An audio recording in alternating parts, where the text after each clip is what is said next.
Light and shadow. Whether you're making a movie, a TV show, or something to stream, these are some of the most crucial elements to figuring out your picture. But how did we figure out lighting for camera? How do we set up light for the camera today? And what kind of light makes a shot look good? Soft light, hard light, and everything in between. Up next on Factbites.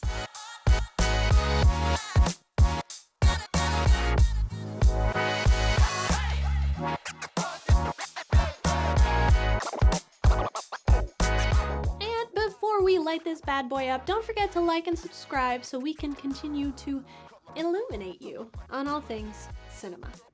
First up, let's go over a glossary of some really basic lighting terms because it's going to make the rest of this video a whole lot easier. This is by no means an exhaustive list, but it's enough to get you started.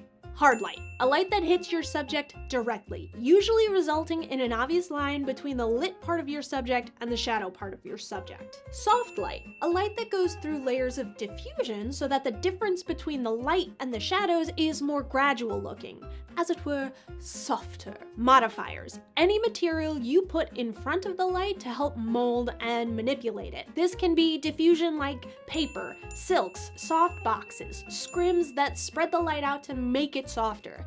Usually they also make your light less bright, meaning you may need to up the intensity of your light to get the same level of brightness in your shot.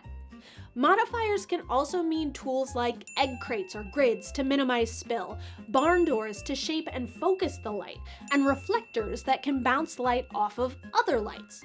These too can have a diffusion effect that softens and lessens. High key lighting, when your subject and the background have a similar level of brightness throughout a scene. Low key lighting, when there's a more obvious contrast between the lighting on your subject and the lighting on your background. 3-point lighting system, a system wherein you use, you guessed it, 3 lights to illuminate a scene. You will be using key light, the main, i.e. brightest light, on your subject. Hair light, a light that hits the hair of your subject, usually to create separation between your subject and the background. Fill light, does what it says on the tin, fills in the opposite side of your key light to eliminate or soften shadows. Contrast ratio, the difference between the lightest part of your scene and the darkest part of your scene, often measured in f-stops to clarify the contrast. Looking at a close-up shot of someone's face, a 2-to-1 contrast ratio means that your key side was 2 stops brighter than your fill side. Alright, now let's take a look at how we got to where we are today, because the development of lighting techniques goes hand in hand with the development in camera technology. And nowhere is this more true than with the father of film himself, William K.L. Dickson. Yes, technically Edison is also involved here, but everybody already knows about Edison, and Billy deserves more credit in my opinion. When Dickson's newest invention, the kinetograph, came out, it took a lot of light to make movies. The film stock that was being cranked through these bad boys had a pretty low sensitivity, meaning it needed some hot lights in order to capture any images at all. And I do mean hot, roughly 27 million degrees, because the only light source bright enough to burn that image onto the frame was our sun. The film stock was also orthochromatic, meaning it was not sensitive to light in the red end of the light spectrum. Basically, any light that came out of an artificial lamp at the time. The sun is primarily in the blue end of the light spectrum, so anything lit by the sun would actually show up on the film. That's why early movie studios were built either entirely open to the elements or with glass ceilings to allow sunlight to fully illuminate film sets. Dickson's studio, the Black Maria, had a retractable roof and was actually built on a turntable so that the whole building could be rotated to match the sun as it moved across the sky. Early attempts to control this light included huge stretches of muslin fabric hung up to help soften or diffuse the light so it wouldn't look so harsh on actors' faces. We still use this technique today, often in conjunction with a big frame called a butterfly, though the fabric is usually made of a more synthetic material. As camera technology and film stock both started to advance, artificial lights were brought in to supplement the sunlight and create effects. effects, like the flickering of firelight. So while the tools were limited, you can still see that the earliest filmmakers were thinking about the concept of motivated lighting. Basically, the idea that the light you use and how you use it should be motivated by your scenery or the scene. By the 19-teens and 20s, film sets started bringing in modified street lamps to supplement the direct light from the sun, giving rise to the role of gaffer, or chief electrician in charge of lighting on a set. Filmmakers also started exploring new directions for filming.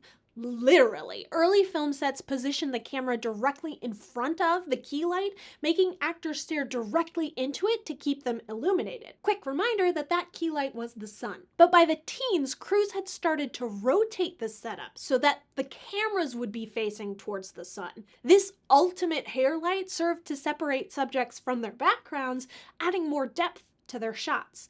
Then, to keep faces from being too dark, they'd use reflectors and even sometimes mirrors to cast a soft, glowing light into the actors' faces. And that's where the aesthetics come in, because a soft glow didn't just make the shot look good, it made everyone look good. Going back to our hard light example, you probably noticed the intense shadows on my face, making the angles stand out, but you can also see that the highlights on my face are pretty glaring. Softening the light helps to soften the features on my face overall, making me look just that little bit prettier. By rotating and bouncing light sources, we also see the beginnings of the three-point lighting system that would become pretty much standard by the late 20s and 30s. New panchromatic film stock further cemented this style of lighting because it allowed for the regular use of incandescent lights that were previously unusable since their light is primarily in the red spectrum. These lights needed less power and were overall easier to use and move than the arc lights and mercury vapor lights that dominated before the 20s, meaning that they were also cheaper and studios liked it. Moving into the 40s, we see the rise of the film noir with its moody and dramatic hard light to emphasize the moral ambiguity of their scripts. This style is often referred to as chiaroscuro because it brings to mind the moody and dramatic paintings of the Italian Renaissance. Going back to our glossary, this would be a high contrast ratio since there's a huge difference between the lit part of a shot and the shadow part of a shot. But there were still comedies and romantic dramas in this time period too, so soft light was still in vogue to illuminate both the actors and the details in costumes and sets. During this time, they're using fill lights for scenery, not just subjects, and background lights for backgrounds. A good reason for this was because the lenses at the time weren't capable of blurring out backgrounds the way cameras can today, and super soft focus was usually reserved for close-ups. Then we get to the 50s, and you could argue that the switch to color film caused a big shift in how we light a scene, but honestly, I think the biggest revolution to lighting came from the sitcom. It's October 1951, and I Love Lucy has just hit the airwaves. While Lucy would go down in history as a first in a lot of categories, today we're only focusing on their lighting. Cause see, they tapped a legendary cinematographer, Karl Freund, to take the lead on what was basically a live stage play with an in-person audience that was also broadcast over the relatively new, not to mention massively compressed, television airwaves. Once again, technology is impacting lighting choices because while dramatic uses of light on a stage can still be perceived by a live audience, it's not going to play the same on camera, and it's going to be nearly impossible to see on a 12-inch screen with only analog signals. So Freund decided that the best, most efficient way to light the sets on Lucy would be to just blast that sucker with as much light as possible. He set up an overhead grid to create an even wash and then added lower lights angled up to eliminate shadows underneath chins and noses. This allowed for two things. One, the actors could move freely about the sets without worrying if they stepped out of their light. Pretty important for a show that included a fair amount of physical comedy.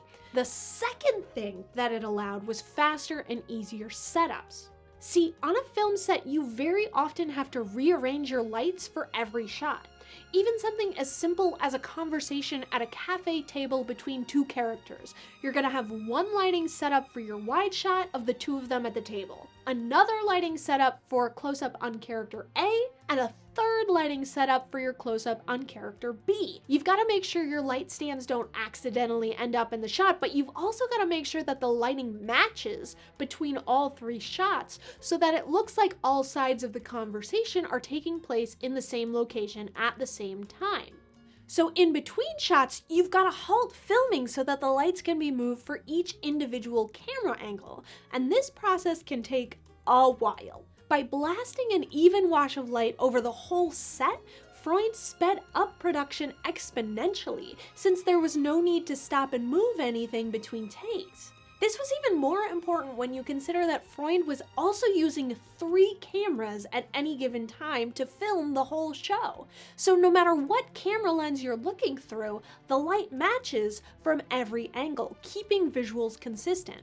This style of filming dominated television right up through the 21st century, and you can even argue that it is creeping into the filmmaking of today. Ever hear of the Netflix look?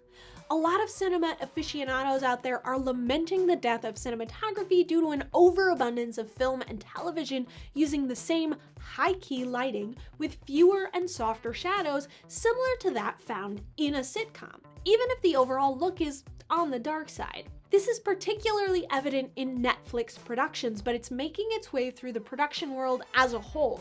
It's easier and faster to film, easier to color grade and post, and it's easier to stream the finished product, which is why streaming platforms, much like broadcast networks before them, actually have rules for filming to maintain quality control across their content. And while I don't think this is the best a film can look, let's not forget that trends come and go and evolve as technology improves and tastes change.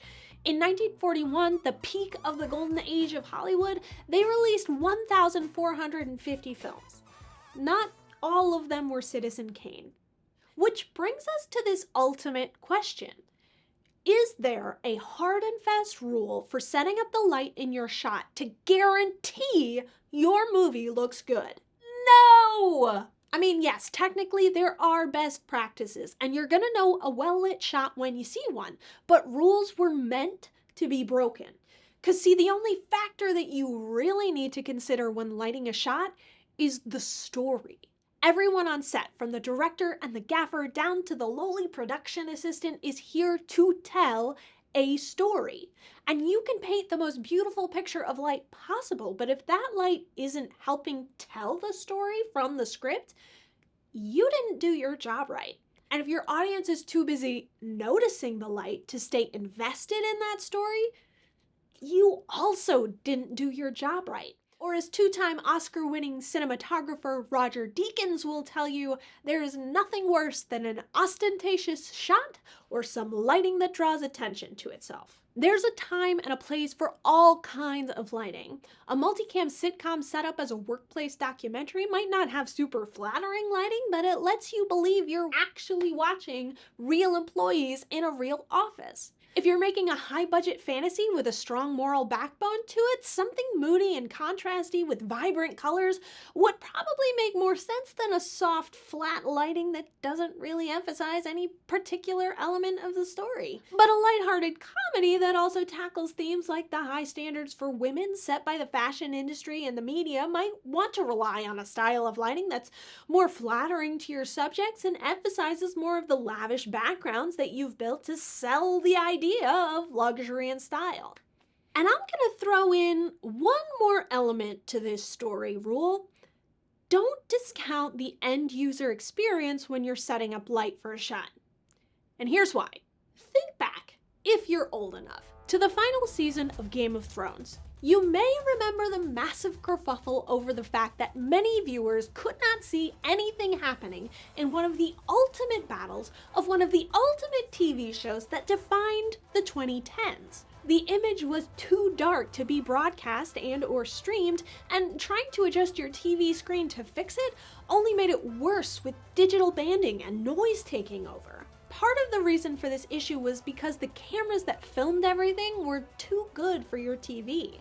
Shot on an Arri Alexa Mini, this digital camera has a much better ability to capture the shadows and the highlights in an image than your TV was capable of displaying. This is called dynamic range, and most filmmakers would agree that more dynamic range is better. You get more details and more room to play on your color grade. In fact, this was a big argument when TV and movies started recording on digital cameras, since print films originally had a larger dynamic range than digital. That's changed dramatically in the last decade, and digital is winning out. But regardless of the dynamic range you can capture, when your content is broadcast on a screen that can't access that same dynamic range, your artistic lighting means nothing if your audience can't actually see anything. Not only that, but the service that your viewer is using to watch said content could be compressing your video even more.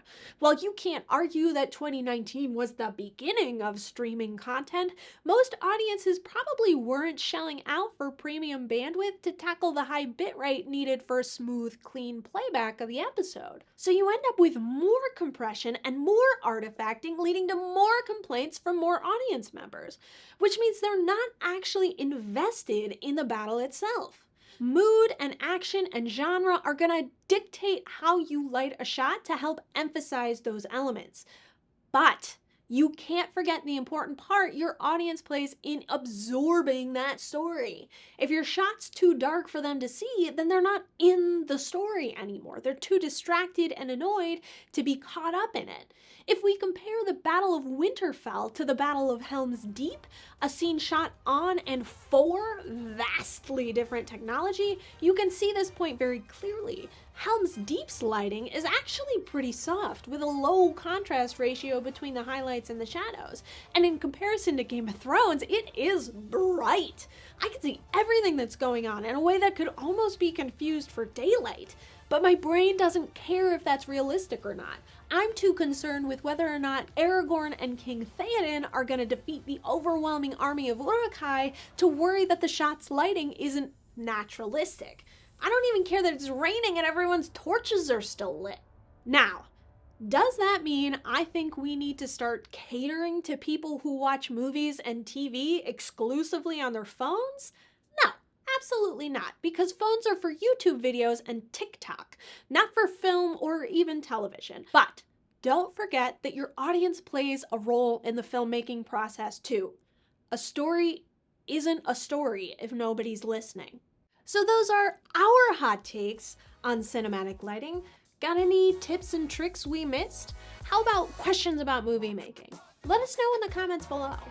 And just to be nice, we'll show you that 3-point lighting setup one more time so that you can use and abuse it however your story sees fit. Don't forget to like and subscribe, and thanks for watching.